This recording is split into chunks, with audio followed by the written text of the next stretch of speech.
matanong ko lang, yun ba ay nakilala mo na? Nakilala ka na? Oo, yung gusto mong asawahin. Nakilala mo na. Nakilala ko na rin? Nakilala mo na. Nakilala ko na rin. Ayun. Malapit ba yun sa ano namin, sa bahay namin? Baka nga doon na mismo yan, bro. Hello po mga kalingap, it's me again, Mactive Official. Mabati sa inyo na magandang araw, magandang gabi sa ating lahat.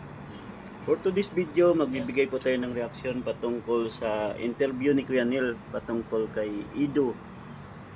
Kay Kalingap Ido, kung sino yung babaeng kanyang pakakasalan. Kung nakilala na ba niya ang babaeng kanyang pakakasalan. Pero bago po ang lahat ng yan, paalala po muli, patuloy po nating suportahan ang Kalingap, lalong-lalo na po si Kuya Bal, Ate Edna at Kalingap Rap. At maging ang inyong lingkod po, MacTV Official. Maraming salamat po. So yun na nga po, sa interview ni Kuya Nel, na-curious ako dun sa interview ni Kuya Nel patungkol kay Ido. Patungkol sa babaeng kanyang pakakasalan. Sino kaya yung kapitbahay daw ni Kuya Nel? O doon mismo kina Kuya Nel ang babaeng kanyang pakakasalan. Sino nga ba yung nandun kina Kuya Nel na babaeng mahal ni Kalingap Ido na gusto niyang pakasalan? Ang reaksyon na ito dahil curious ako eh. Sa tingin niyo mga Kalingap, sino yung nandun kina Kuya Nel? Si Bibi Bianci kaya yun? Kasi parang doon na yata nakatira si Bibi Bianci sa ano eh, apartment nila Dr. Love, di ba yung apartment nila Dr. Love? Pag-aari nila ni Kuya Nel yun. Kaya para maintindihan natin mga Kalingap, tara samahan nyo ko, panoorin po natin ang interview ni Kuya Nel.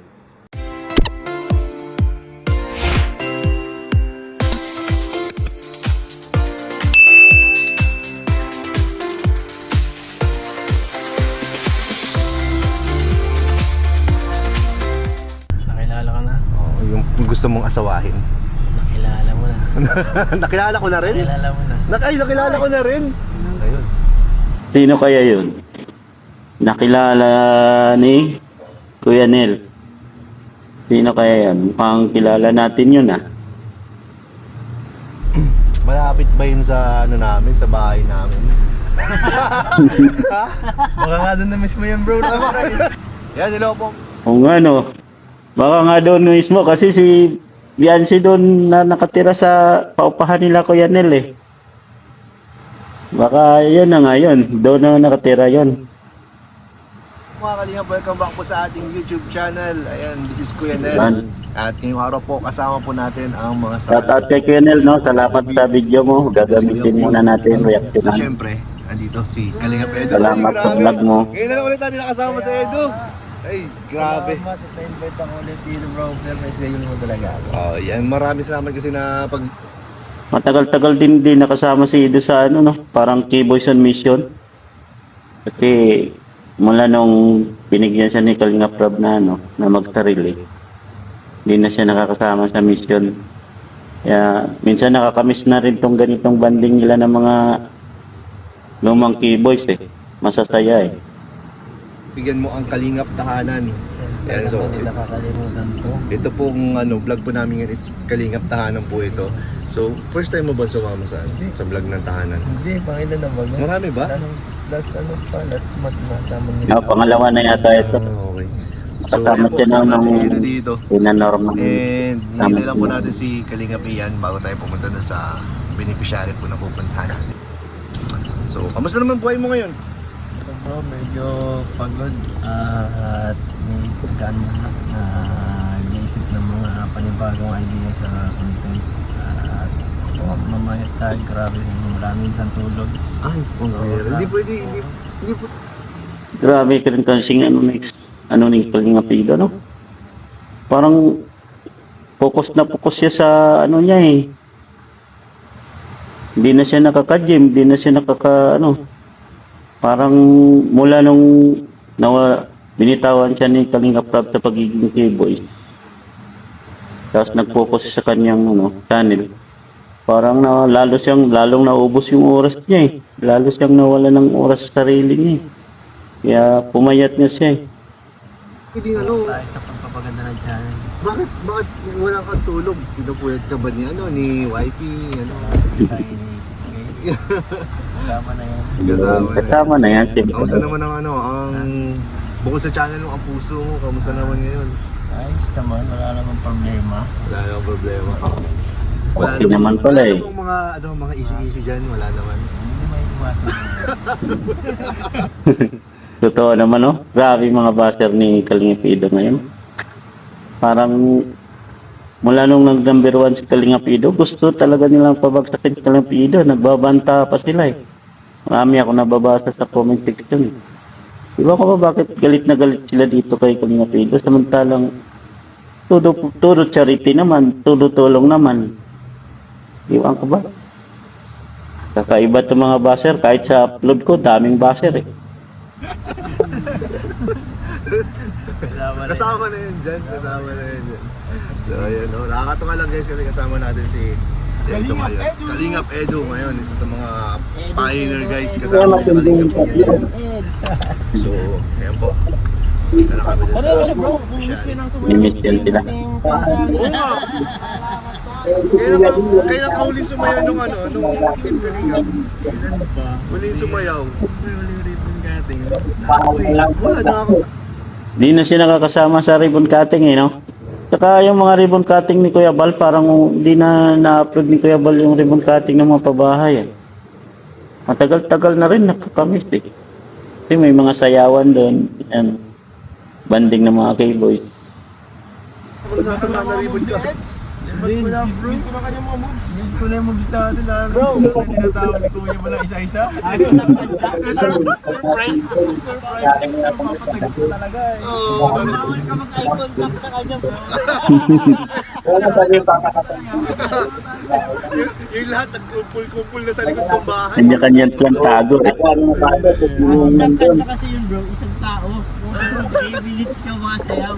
Pumikit ka na lang eh. Pumikit ka na lang para makita mo kang alam mo yung kanya yan. Ba't kaya ang tagal ni Kuya Bal magpasaya dahil? Isa pang sila doon, Yung chat. nakilala mo na ba yung nagpapakasalan mo? Sabi din mo, nakilala ko na bro, nakilala mo na rin. po, at kasama natin si Kalinga Edo. And gagrab na rin natin yung opportunity guys para Gandang tanungan to. ma-short interview si Kalinga Edo guys. Para malaman natin Kasi yung minsan, maganda. ano rin ako, napapaisip rin ako ito.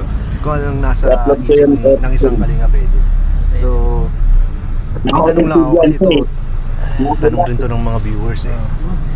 Si Kalinga Edo ba ay nakakaisip ng mag-asawa? Naisip mo na asawa. Grabe naman tanong mo Kuya. Pumasok na ba sa isip mo yan? Pumasok sa isip ko. Si Kuya David, pumasok na kaya sa isip niya. Ikaw bro. Labas-pasok, bro. Labas-pasok. Gaya ng sagot ni David, labas-pasok. May edad na sila pareho eh, no? Lalo na si Kuya David, medyo may edad na yun eh. Parang iba yung ano. Parang iba yung labas-paso Ibang dating Diba? Hindi bro. Ikaw na ano mo ba na naisip mo ba yung mag-asawa na? Isip pa, minsan, pero minsan, ewan. Labas-pasok. Labas-pasok sa isip? Di pa masyado eh. Di ba masyado? Pero minsan naiisip mo. Yun yung ano, mahalaga doon, naiisip mo na. Ilang taon ka na ba ngayon? 29. 29. Pa lang naman, next month. What Next age month. mo balak sanang mag-settle? Hindi ko alam. Estimate mo lang yung Baka mga, prediction mo. ewan ko, 31 o 32 ganyan. So mga 2 years, so parang 31 o 32 pa pala eh. Tip pa pala si Vivian. Si kala ko 30 lang kay Yare. Ngayong taon na yun. may hinihintay ito. Pag ganyan. Pero yung bang ano, yung tanong ko lang, yan ba ay nakilala mo na? Nakilala ka na. Kung gusto mong asawahin. Nakilala mo na. Nakilala ko na rin? Nakilala mo na. Nakilala ko na rin? Sino kaya yun, no? Nakilala na pala ni Kuya Nel eh. Nakilala na ni Kuya Nel. Sino kaya yung maswerteng babae na yun? Nakilala mo na bro. Bro, wala akong masyadong kilala sa mga ano mo. Talagang yung kilala ko sigurado baka yun na yun. Oo, wala nang iba Ayun yan. sa, ano namin, Bibiyansi. sa bahay namin. Baka nga doon na mismo yan bro. Oo nga no. Doon na talaga mismo yun kasi si Bibiyansi doon nakatira eh. Sa compound mismo nila ni Kuya Nel eh. Sa lumang bahay ni Dr. Love. Ayaw. Ano ngayon? Walang clue. Malapit sa bahay namin. Ay, nako. So, anong ano nyo ngayon? Di ba may, ano pala kayo, may Korea kayo? April yata yun. Kung ano yun? Kakaingit naman yun. Anyong! Anyong. Saranghe! Oo nga pala no, naka-schedule na yung Korea ng EDC. April 24 yata yun. Na-book na yata ng Velvet Box yun. 30 ng EDC nito. Ganda ng Korea. Fighting! Grabe, may Korea kayo, bro. Yes. Anong plano nyo doon? Anong gagawin daw doon? Sana daw yun eh. Sa Velvet Box. Velvet box. So mag ano kayo doon? Mag-photoshoot kayo doon? Ewan ko kung anong gagawin talaga. Live selling kayo doon. Live selling. Baka Live mag-live selling. doon yung mga Koreano, Mag- mga ano ninyo. Aalok sila na andun sa ano. Koreano. Kailan kaya ako kuning model ng Velvet Box? Bro, kaya pa yun bro. Malayo pa naman. Naka-ano kayo, nakabook na kayo doon? Magulo ko mag-model Hindi ko alam sila Rob kasi Hindi pa. parang wala pa Pero sigurado na yun sa Korea daw kayo. Sure na yun. Nakabook na yun. Na-post na ng ano, yung Velvet Box yun. Wow. Sino mga kasama? Kasi wala pa naman kayo masyadong travel sa ano, na kami. Anong mga month yun? April. April. So, di ba February may Hong Kong na? Tapos pa ka April, travel ulit. Ako lang naman yun sa Hong Kong eh. Siya di man yata kasama ng Hong Kong. Oo nga. Sino ang tinutukoy ni Kalingap Ido na siya doon? Si Bibi Biansi, no? Ibig sabihin, si Bibi Biansi yung pinag-uusapan nila dalawa ni Kuya Nel na yung papakasalan ni Kalingap Ido. Huli. Huling-huli si Kalingap Ido.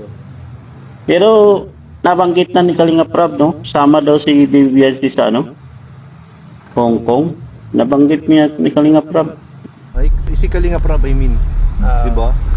So yung ano, ikaw din si Kalinga Prab, ikaw. Sama pa si Biansi sa Hong Kong. Isang buwan lang. Okay, mahaba na yun.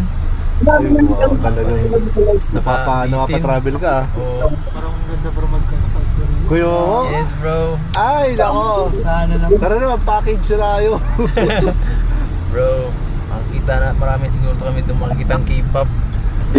Ano kayo mo, saan kaya magandang pumunta doon? Ano pag yung mga lovers na kagaya ninyo ni ano ni Sa Seoul.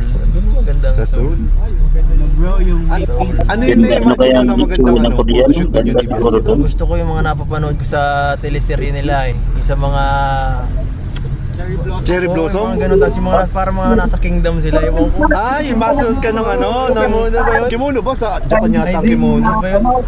Ano yung ba? Gala ba yun? Yung traditional ano? Traditional. Oo, ganda yung bro. Ganun, Yung sa may palas, may mga palas, Tapos gano'n. ano kayo, may sombrero ka mahaba. Tapos gawa kayo short film. Oo, bro, short film. Tapos nagko-Korean ka bro. Anyo?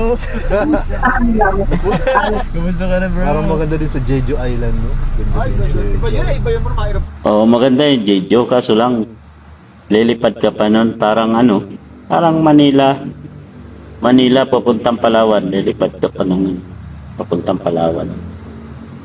Plano pa sila nun. Ay, aeroplano pa yun? Di ba may bangka din dun? Pwede naman.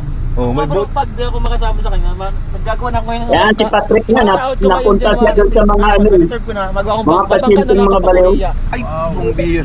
February Oh, yung ako may mga gusto ko na diferensya. magbiyahe. February? Oo. Mga April na doon. Nandun ka na? Buhay ka pa nun? Buhay pa ako nun. Sa bagay, seaman ka? Ayaw mo yan. Vlog na lang ako bro. Ay, Tama yan bro, para maka-BTS ka dun bro. May kichismis na tayo sa EDC doon. Ay, grabe po. Pero ano yun, ano? Ilang araw yun? Matagal ba yun? Wala pang sinasabi sila Rab eh. Sila One week. karaniwan kayo, 1 week man lang yata. Okay po, 1 week. 5 days na Oo, pinaka-minimum. Pag bumaba ng 5 days kasi parang Bitin yun, bitin. Bitin yun. Syempre, kasama mo yung ano. Ano ang kaibahan ng ano? Mag-travel na mag-isa at kasama si Bianci? Siyempre, mas masaya pag may kasama kang mahal sa buhay. Yeah. Yun na, sapol na.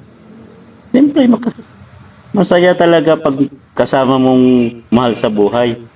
Eh, ibig sabihin, mahal sa buhay na niya si Beyonce, di ba, mga kalingap? Ano sa tingin niyo, mga kalingap? Talagang totoo talaga yung sinabi ni Reggie na sila na matagal na. Di ba, mga kalingap?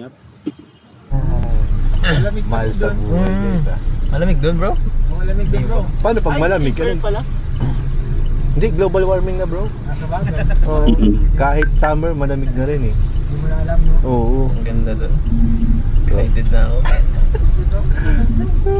Yan po ang mga latest updates kay Kalingap Edu.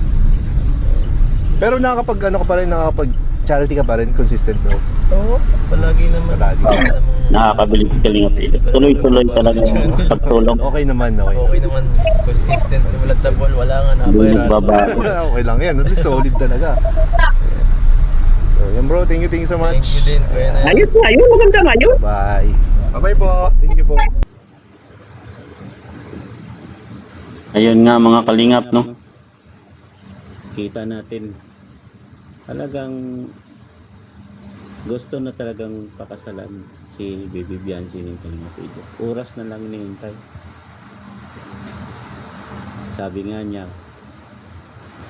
baka kilala ni Kuya Nel at malapit kina Kuya Nel o kaya doon mismo kina Kuya Nel. Kaya sino pa bang nandun? Diba, mga kalingap? Kaya mga kalingap, sa tingin nyo, sino yon? Hanggang dito na lang muna, mga kalingap. Muli po, paalala, kung sino pa po hindi nakasubscribe sa aking channel, pasubscribe po. Maraming salamat po. Bye-bye.